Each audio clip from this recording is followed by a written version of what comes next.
নমস্কার বন্ধুরা, রুবির home kitchen with ব্লগে আপনাদের সকলকে স্বাগত জানাই। আজকে বানাবো একটি পেঁয়াজ শাকের রেসিপি। তো আমি কিভাবে পেঁয়াজ শাকের রেসিপি বানাচ্ছি আপনাদের কাছে একটু শেয়ার করি।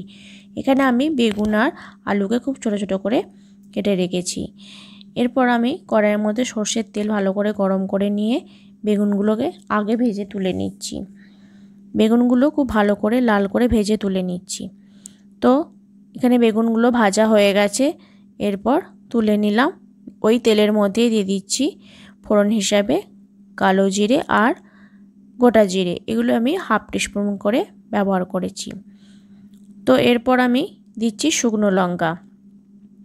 এর থেকে যখন খুব সুন্দর একটা গন্ধ এসে যাবে, এরপর দিয়ে দিচ্ছি আলুগুলো খুব ভালো করে ভেজে নেব।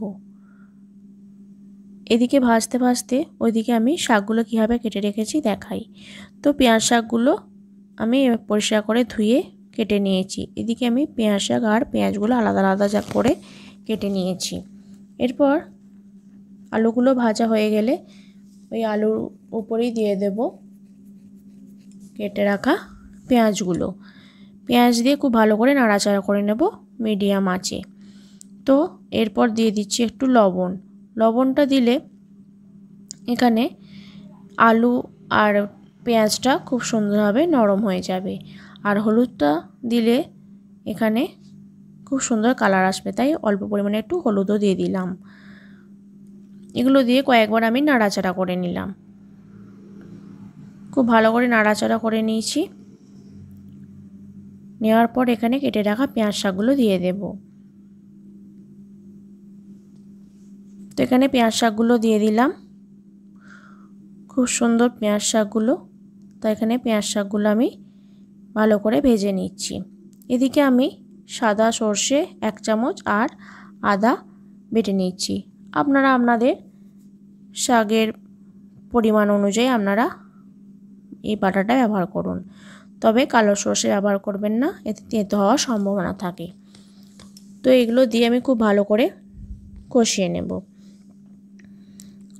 হাই হিট ও লো আঁচের মধ্যে কষিয়ে নিচ্ছি। এরপর গ্যাসটাকে আমি একদম মিডিয়ামে করে দিলাম। দিয়ে বেগুনগুলোকে যেগুলো আগে ভেজে রেখেছিলাম সেগুলো দিয়ে দিলাম। দিয়ে খুব ভালো করে ভেজে নিচ্ছি আর কষিয়ে নিচ্ছি। এরপর এখানে আমি রেগুলার যে মশলা ধনে গুঁড়ো, জিরে গুঁড়ো, হলুদ গুঁড়ো আর লঙ্কার গুঁড়ো দিয়ে দিলাম। আর এখানে লবণ দিয়ে দিলাম। তো লবণের পরিমাণটা এখানে দেখে শুনে দিতে হবে, যেহেতু আমি আগেও লবণ ব্যবহার করেছি। তো খুব ভালো করে দেখে শুনে লবণটা ব্যবহার করতে হবে। তো রেডি হয়ে গেল এখানে আমার পেঁয়াজ শাকের রেসিপি। তো পেঁয়াজ শাকটা আমি এইভাবে বানিয়েছি। আপনারা কে কীভাবে বানান আমাকে একটু কমেন্ট করে জানাবেন। আর যদি ভালো লাগে অবশ্যই লাইক, কমেন্ট, শেয়ার করবেন। আর সাবস্ক্রাইব করতে যেন ভুলবেন না। তো সাবস্ক্রাইব করে আমার পাশে থাকবেন। তো এই রেসিপিটা একবার বানিয়ে দেখুন আর গরম গরম ভাত বা গরম গরম রুটির সঙ্গে একবার পরিবেশন করুন। তো রেসিপিটা ট্রাই করুন।